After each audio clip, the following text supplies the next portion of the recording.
జీవము గల దేవుని మాటలు పరిచర్యను ప్రోత్సహించండి. మీ ప్రోత్సాహాన్ని మరిన్ని వీడియోస్ కొరకు మన ఛానల్ని సబ్స్క్రైబ్ చేయడం ద్వారా తెలియపరచండి. లైక్ చేసి షేర్ చేయండి. ఈ సువార్త పనిలో మీరును పాలుభాగస్తులు కండి. జీవంగాల దేవుడి మాటలు వింటున్న మీ అందరికీ వందనాలండి. జీవంగాల దేవుడి మాటలు ఈరోజు మీతోని నాతోని ఏం మాట్లాడుతున్నారో ఇందామా మరి.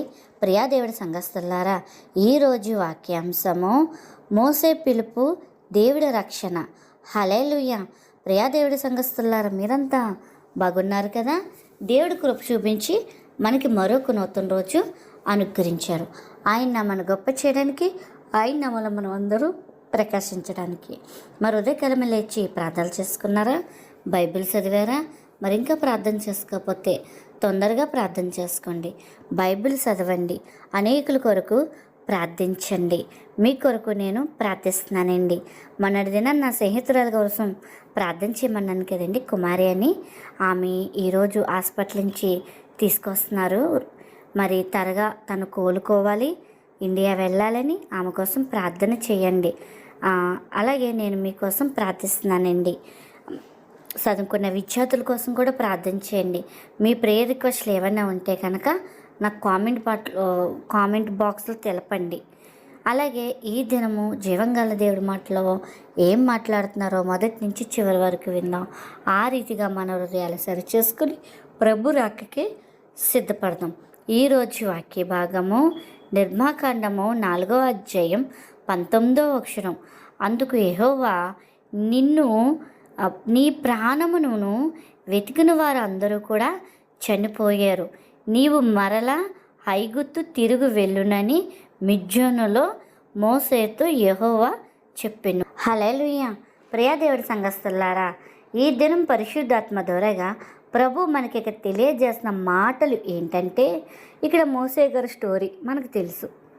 మీరు చాలాసార్లు చదివారు, విన్నారు.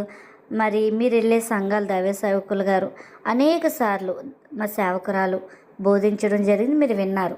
అయితే దేవుడు చెప్తున్న మాట ఇక్కడ మోసే గారు అక్కడ ముందు చూసుకుంటే కనుక అతడు ఒక వ్యక్తిని చంపేసి అక్కడి నుంచి ఐగుప్తు నుంచి మిద్యాన్ దేశానికి వచ్చేసాడు పారిపోయి. అది మినిమం 40 సంవత్సరాలు జరిగిపోయింది. 40 సంవత్సరాల తర్వాత దేవుడు ప్రత్యక్షమయ్యి మోసేతో ఈ మాట మిద్యానులో చెప్తున్నారండి.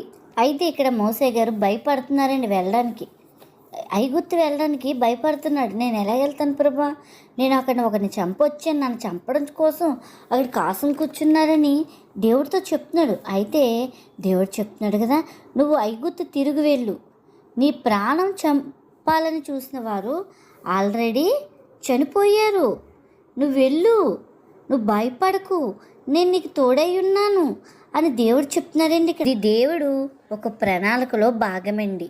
దేవుడు మనల్ని నడిపించేటప్పుడు మనల్ని ధైర్యపరుస్తాడు, ఆయన వాగ్దానం ఇస్తాడు, ఆయన మాట చెప్పని మనల్ని నడమ్మని చెప్తూ ఉంటారు. కాబట్టి మనం ఆయన మాట చెప్పని నడుద్దాం, ఆయన ఇచ్చిన ధైర్యం పొందుకుందాం. అంతే తప్ప షాకులు చెప్పుకొని తప్పించుకోవద్దు. మనం ప్రభు మాటకి లోబడదాం. దేవుడు మనకెంతో రక్షణగా ఉంటాడండి. హల్లెలూయా. ఇక్కడ మోసే గారు 40 సంవత్సరాలు అన్నీ కోల్పోయాను అనుకొని ఉండొచ్చు, కానీ దేవుడు మళ్ళీ చెప్తున్నారు కదా, నువ్వు ఐగుప్తు వెళ్ళు, నీ ఇజ్రాయెల్ ప్రజల్ని నువ్వు ఫరోతో మాట్లాడి తీసుకొని రా అని చెప్తున్నారు. అయితే నేను వెళ్ళను ప్రభా, నేను వెళ్ళను, నేను మాట మళ్ళిన వాడిని, నేనా ధైర్యం లేని వాడిని. కానీ దేవుడు మరి ఏం చూస్తారంటే మోసే గారు పిరికితనం, తన పైకి పిరికితనంగా ఉన్నాడు కానీ లోన హృదయంలో మొత్తం రోసం కలిగిన వాడిగా ఉన్నాడండి, పౌరసం వీడుగా ఉన్నాడండి. మరి ఎంతగా అంటే దేవుడు భవిష్యత్తు కాలం ఎరిగిన వాడండి. మోసేని నియమించుకుందే దేవుడు ప్రణాళిక కొరకు. ఆయనే మోసే ప్రాణానికి కావరగా ఉన్నాడు కదండి. ఎంత బాగుంటుంది స్టోరీ వింటే. కానీ మన జీవితాలు కూడా అంతేనండి. మన జీవితాలు ఎన్నో మరణ పరిస్థితులు మన మీదకు వచ్చిన దేవుడు మనల్ని తప్పించి మనకు భద్రత దయచేసి దేవుడు నిన్ను నన్ను పరిచర్యకు సిద్ధపరచుకున్నాడు కదా. మరి దేవుడు మాట విని మళ్ళీ నువ్వెక్కడైతే పెరిగావో, ఎక్కడైతే ఉన్నావో నీ సొంత ఊర్లోనే నీకు వెళ్ళి పరిచర్య చెబుతున్నాడేమో, నీ సొంత ఊరికి వెళ్ళి నేను అక్కడ సేవ చేయమని చెప్తున్నాడేమో. ఒక్కసారి నీవు గ్రహింపు కలుగుండు. ఇది ఒక సేవా పరిచయ విషయంలో కాదు, మన బ్రతుకు జీవితం కోసం కూడా దేవుడు చెప్తున్నాడు. నువ్వు ధైర్యంగా ఉండు, భయపడకు. ఒకప్పుడు నువ్వు అంతకుడివే, ఒకప్పుడు నువ్వు కూనీ చేసిన వాడివే, కానీ నీ ప్రాణం చంపాలన్న వెతుకుని వారు చచ్చిపోయారు. నువ్వు తిరిగి వెళ్ళు, నేను నీకు తోడై ఉన్నాను, నేను విడవను, ఎడబాయునని దేవుడు ఇక్కడ అమూల్యమైన వాగ్దానం ఇచ్చాడండి. హల్లెలూయా. ఈ వాగ్దానం ఒక్క మోసే గారికి కదండి, నీకు నాకు కూడా. ఆయన మాట లోబడే ప్రతి ఒక్కరికి కూడా ఈ వాగ్దానం వర్తిస్తుందండి. కానీ పొందుకోవాలంటే లోబడాలి. లోబడే స్వభావం ఉన్నప్పుడే ఈ వాగ్దానం పొందుకుంటామండి. హల్లెలూయా. దేవుడు మరి మోసే గారికి చాలా భయంగా ఉంది. నన్ను చంపేస్తారేమో అని ఎంతో భయంతో ఉన్నప్పుడు దేవుడు మాట్లాడాడు, నేను నీకు తోడై ఉంటాను అని.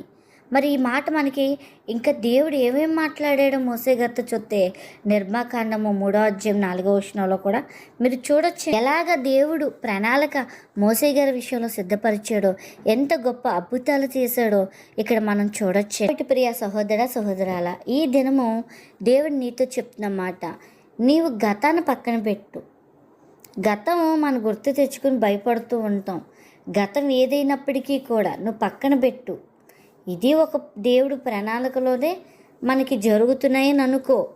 దాన్ని పక్కన పెట్టి ఆయన వెంటనే నీతో వాక్యంలో మాట్లాడా. నిన్న చెప్పాను కదండి, దర్శనమైనా వాక్యమైనా ప్రవచనం ఏ రూపంగా నీతో దేవుడు మాట్లాడినా ఆ మాటకు లోబడే స్వభావం నువ్వు కలిగి ఉండాలి. నీలో పిరుకుతనానికి మోసే గారు అలాగే చెప్పారు. ఆయన భయం ఆవరించినప్పుడు చాలా షాకులు చెప్పాడు. భయము తొలగిపోయాక ధైర్యంగా వెళ్ళి ఎన్ని అద్భుతాలు చేసండి, 1 2 అద్భుతాలు చెప్పుకోవడం 10, కానీ అలాంటి అద్భుతాలు మరి ఎన్నడూ ఎవరు కూడా చేయలేదు. అంత గొప్ప చేసండి. సముద్రం 2 పాయలు అయిపోవడం ఏంటండి, ఎక్కడైనా ఉందా? మొన్న మా యజమానులు నన్ను జనవరి నెలలో ఉంది దుబాయ్ వెళ్తే ఇటుపక్క అటుపక్క సముద్రం మధ్యలోంచి మేము వెళ్తామన్నమాట. అంటే అది దుబాయ్కి చాలా ఒక పర్ఫెక్ట్, అంటే ఎలా చెప్పాలి నాకు తెలీదు, చాలా మంచి లొకేషన్ అన్నమాట. అది చాలా పేరు కలిగింది అన్నమాట. నాకు అన్నం రాదు. అది నాకు చాలా ఆశ్చర్యం వేసింది. ఇదే కదా మోసే గారు ఇలా 2 పాయలు చేసింది కదా. అంటే సముద్రంలో ఒక చెట్టు, ఒక ఆకు వేసి, ఒక చెట్టు ఉంటుంది అంజూరు చెట్టు కింద, అంజూరు చెట్టుకి ఎన్ని ఆకులు వచ్చినాయో అన్ని ఆకుల కింద పెట్టి దాని చుట్టూ ఇల్లులు, ఆ సముద్రంలోనే అండి ఇల్లులు, ఆ చెట్టు అంతా. మీరు దుబాయ్ ఈ సెట్టింగ్ ఎక్కడుందో అని మీరు గూగుల్లో కానీ నెట్లో కానీ కొట్టి చూడండి, మీకు పర్ఫెక్ట్గా చెప్తారు. నాకు చెప్పడం ఎక్స్ప్లెయిన్ చేయడం తెలియట్లేదు, కానీ బాగా చూపిస్తారు. దాన్ని నేను అలాగ వెళ్ళినప్పుడు చాలా సంతోషపడ్డాను. ఇలా నేను ఈ చిన్నది చూసి ఇంత సంతోషపడ్డాను. ఆనాడు మన పితరులు మరి ఆ సముద్రం మధ్య నుంచి నడిచినప్పుడు దేవుని ఎంతగా సంతోషపెట్టి స్తుతించుకుంటూ వెళ్ళుంటారని చాలా పరవశించానండి. నేను స్తుతించాను, ఒక పాట కూడా పూడ్చుకున్నానండి నేను. హల్లెలూయా. మరి ఎంత ఆనందం వచ్చిందో కదండి. ఒక మోసే గారు ఒక సముద్రం 2 పాయలు చేశారు. మరి అక్కడ మరణదూత సమీపించినప్పుడు ఇజ్రాయెల్ ప్రజలు ఒక్కరు కూడా మరణించకుండా మరి వారి ఉన్నది యుద్ధం చేసినప్పుడు మోసే గారు చేతులు పైకెత్తారు. ఎంత గొప్ప కార్యాలండి. మరి ఇలాంటి గొప్ప కార్యాలు దేవుడు నీ ద్వారాగా కూడా చేయించాలనుకుంటున్నాడు. మరి చేయించాలనుకున్నప్పుడు నువ్వు ఆయన మాటకి లోబడు. ఆయన ఏది చెప్తే అది నువ్వు చెయ్యాలి కదా. నువ్వు భయపడకూడదు. నేను ఒకప్పుడు దొంగోడిని, ఒకప్పుడు నేను అంతకుణ్ణి, ఒకప్పుడు నేను చేతపాలు చేసేవాడిని, నన్ను చూసి ఎవరైనా ఏమన్నా అనుకుంటారేమో, నన్ను చూసి ఎవరైనా ఏళన చేస్తారేమో, ఒకప్పుడు నేను వ్యభిచార గృహాలు తిరిగేవాడిని, లేదా అసభ్య కార్యాలు చేసిన వాడిని, నేను అసభ్య చూపు కలిగిన వాడిని, లేదా అసభ్య మాటలు కలిగిన దాన్ని, నన్ను చూసి ఎలాగంటారు అలాగంటారు. నువ్వు అనుకోకు, గతం అయిపోయింది. దేవుడు నిన్ను ధైర్యపరుస్తున్నాడు. ఎవరెలాగనుకుంటే నీకెందుకు? దేవుడి వెతి నువ్వు ఎలా ఉంటున్నావో అది సరి చేసుకో ముందు.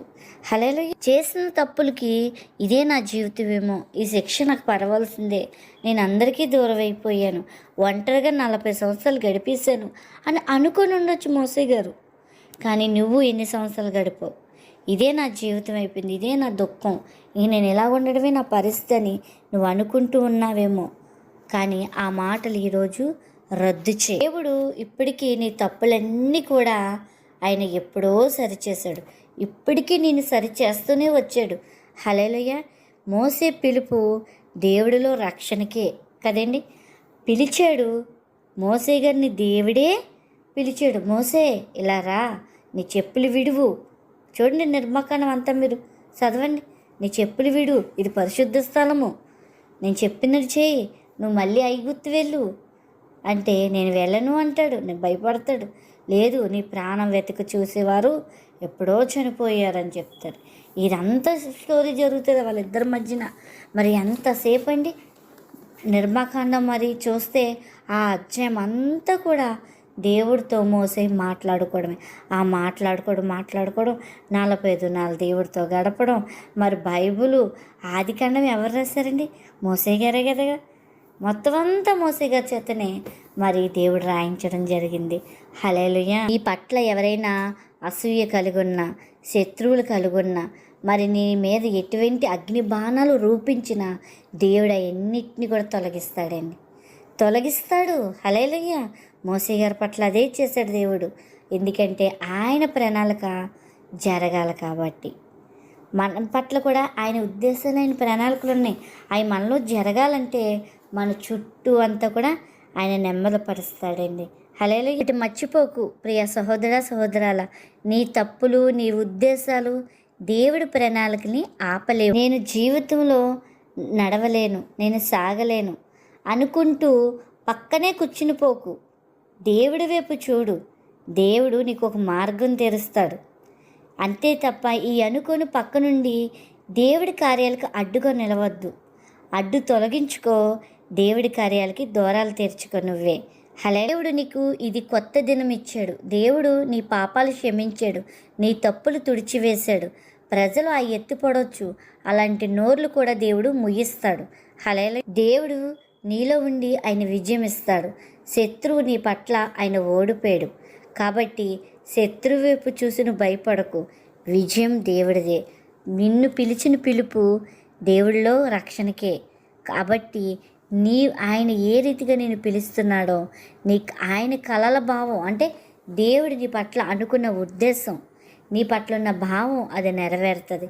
నేను పిలిచిన పిలుపు దేవుడిలో రక్షణకే అని మర్చిపోకు. హల్లెలూయా.